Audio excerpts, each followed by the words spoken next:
வணக்கம். வாங்க எப்படி இன்றைக்கி குலோப் ஜாமுன் செய்யலான்னு பார்க்கலாம். ரொம்ப டேஸ்ட்டாக இருக்கும், ரொம்ப யம்மியாக இருக்கும். இதை கண்டிப்பாக ட்ரை பண்ணி பாருங்கள். வீட்டுக்கு யாராவது வந்தால் செஞ்சு கொடுங்க.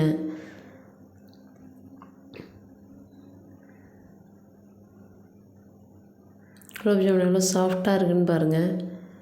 சாப்பிடவும் நல்லா டேஸ்ட் நல்லாயிருக்கும். ஒன்றா ட்ரை பண்ணி பாருங்கள்.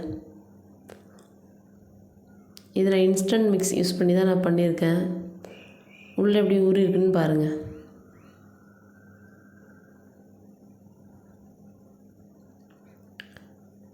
இப்போ நான் கடையில் விற்கிற மாவு தான் எடுத்திருக்கேன். குலோப் ஜாமுன் மிக்ஸு. அதில் கொஞ்சம் கொஞ்சமாக தண்ணி ஊற்றி ரொம்ப சாஃப்டாக கொஞ்சம் டைம் எடுத்து அதை பிசைஞ்சிக்கணும்.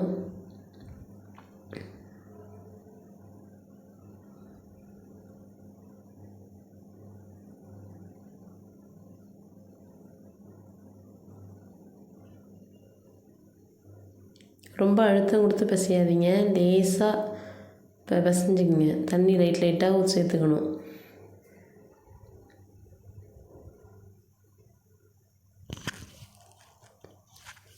பதம் இதுதான்.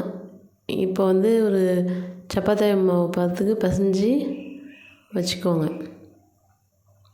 இதை புளிக்க வைக்கணும்லாம் அவசியம் கிடையாது. உடனே உருண்டை செய்ய ஆரம்பிச்சிடலாம்.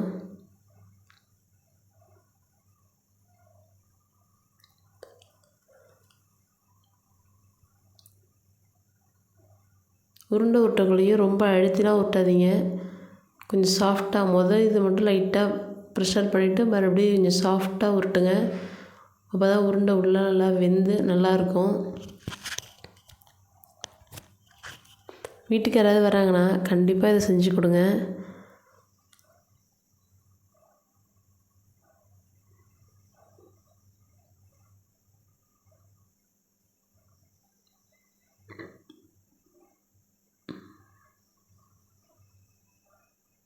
எல்லா மாவையும் அதேமாதிரி உருண்டையாக உருட்டிக்கலாம்.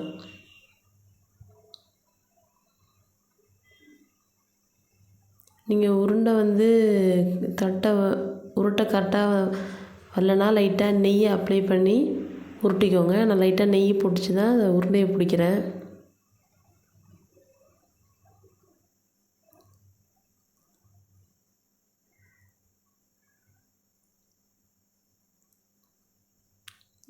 எண்ணெய் சூடானத்தோட தீயை ஃபுல்லாக குறைச்சிக்கோங்க. ஏன்னா இது ஸ்லோவாக குக் பண்ணிங்கன்னா தான் உள்ளேயும் கரெக்டாக ஈவனாக வேகும். இல்லைனா உள்ளே மாவாக இருக்கும், வெளியில் மட்டும் கலர் மாறிடும். அப்போ டேஸ்ட் நல்லா இருக்காது. நீங்கள் மெதுவாக ஸ்லோவாக குக் பண்ணிங்கன்னா உள்ளேயும் வெளியிலையும் காந்தாது. ரொம்ப நல்லாயிருக்கும்.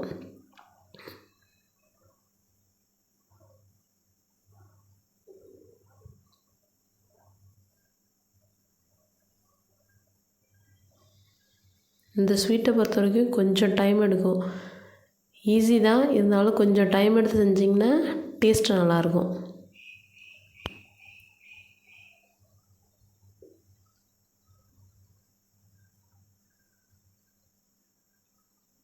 இந்த ஸ்டேஜில் இதை எடுத்துக்கலாம்.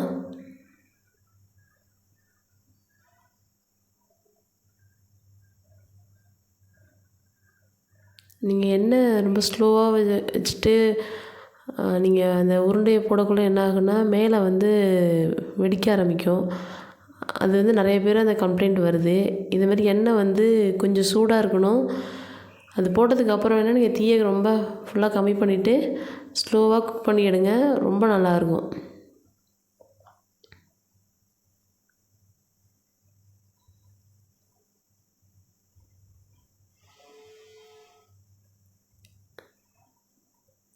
ஜீரா பாவு எப்படி செய்யலான்னு பார்க்கலாம். இப்போ 1 டம்ளர் சர்க்கரைனா 1 டம்ளர் தண்ணி, அந்த அளவில் தான் இப்போ நான் சேர்த்துருக்கேன்.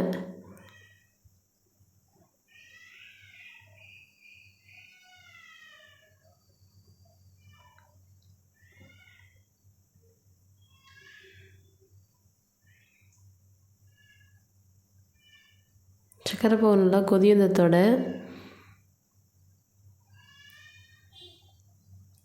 இப்போ கையில் எடுத்து பாருங்கள். லைட்டாக அந்த பிசு பிசுப்பு தன்மை இருந்தாலே போதும், கரெக்டாக இருக்கும். இதுக்கு பாகு பதம் வரணும்லாம் அவசியம் கிடையாது. இதில் 1 ஸ்பூன் ஏலக்காய் தூள் சேர்த்துட்டு இறக்கி ஆற வச்சுருங்க. ஆறுனதில் இந்த உருண்டையும் ஆறிஇருக்கணும். அப்போ தான் வந்து பால்ஸ் வந்து நல்லா நீங்கள் எடுக்கக்குள்ளே நல்லா வரும். இல்லைனா அது வந்து உடஞ்சி விழலை, அதுமாரி ஆகிடும் சூட்டோடு நீங்கள் போட்டிங்கன்னா. இப்போ ரெண்டும் ஒரு மீடியம் ஹீட்டில் இருக்கக்குள்ளே ஒன்றாகாது. ஆறி நல்லா குலோப் ஜாமுன் எடுக்கிறதுக்கும் நல்லாயிருக்கும், டேஸ்ட்டும் நல்லாயிருக்கும். ட்ரை பண்ணி பாருங்கள் குலோப் ஜாமுன். நம்ம அடுத்தது வந்து மில்க் மலாய் ப்ரெட் எப்படி செய்யலான்னு பார்க்கலாமா? இதை பாருங்கள், பார்க்கக்குள்ளேயே டெம்டிங்காக இருக்குல்ல, ரொம்ப சூப்பராக இருக்கும். அவரோட வீட்டில் கண்டிப்பாக செஞ்சு பாருங்கள்.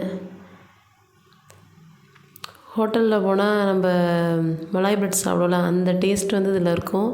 கண்டிப்பாக ட்ரை பண்ணி பாருங்கள். அதுக்கு நான் 4 ஸ்லைஸ் ப்ரெட் எடுத்திருக்கேன். அதை வந்து கார்னரை கட் பண்ணிக்கோங்க. கட் பண்ணிவிட்டு உங்களுக்கு எந்த ஷேப் பிடிக்குதோ அந்த ஷேப்பில் அந்த ப்ரெட்டை கட் பண்ணிக்கோங்க. நான் இன்றைக்கி ட்ரையாங்கிள் ஷேப்பில் கட் பண்ணிக்கிறேன்.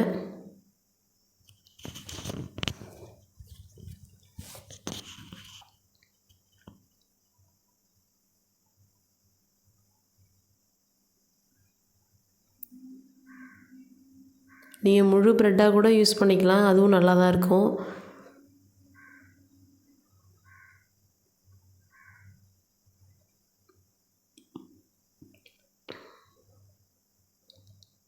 இதை சிம்பிளாக வீட்டில் ஃபங்க்ஷன் பண்ணுறீங்கன்னா நீங்களே கூட இதை செஞ்சுக்கலாம், சூப்பராக இருக்கும் டேஸ்ட்டு. இதை வந்து எண்ணெயில் போட்டு பொரித்து எடுத்துக்கலாம். நான் அந்த குலோப் ஜாமுன் பொரிச்ச எண்ணெயில் தான் பொரிக்கிறேன்.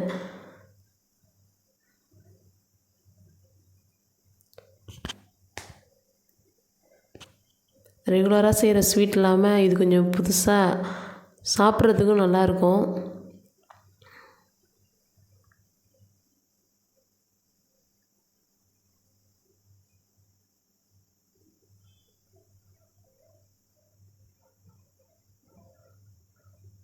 இது கொஞ்சம் எண்ணெய் குடிக்கும். கொஞ்சம் எண்ணெய் நல்லா ஃபில்ட்ரு பண்ணிவிட்டு ஒரு பேப்பரில் ஸ்டோர் பண்ணிக்கோங்க. இதை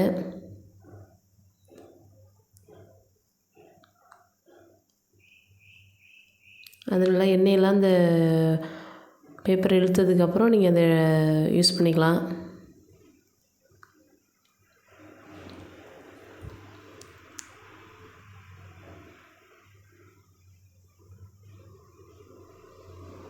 இப்போ அடுத்து மலாய் ரெடி பண்ணிக்கலாம். அதுக்கு நான் வந்து பசும்பால் எடுத்திருக்கேன். அது கொஞ்சம் சூடு வந்ததோட 2 ஸ்பூன் பால் பவுடர் சேர்த்துக்குங்க. நான் அதில் வந்து கார்ன்ஃப்ளவர் மாவுலாம் சேர்க்கல. நீங்கள் வேணால் நீங்கள் சேர்த்துக்கோங்க, எனக்கு இன்னும் திக்காக இருக்கணும் அப்படின்னு சொல்லிட்டு. நான் வந்து இது வந்து மில்க் மலாய் தான் ரெடி பண்ணுறேன்.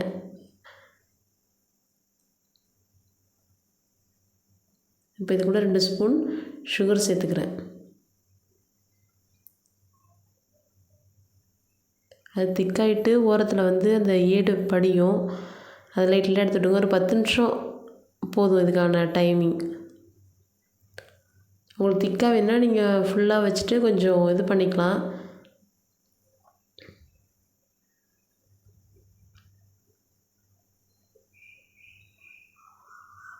நீங்கள் ஹீட் பண்ண அந்த ஏடு படிஞ்சிக்கிட்டே இருக்கும். அதேமாரி ஓரத்தை எடுத்து விட்டிங்கன்னா ரெடி ஆகிடும்.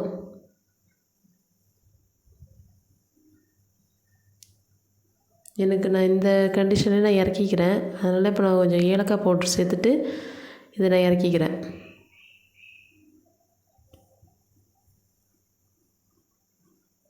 இந்த திக்னஸ் போதுமானது.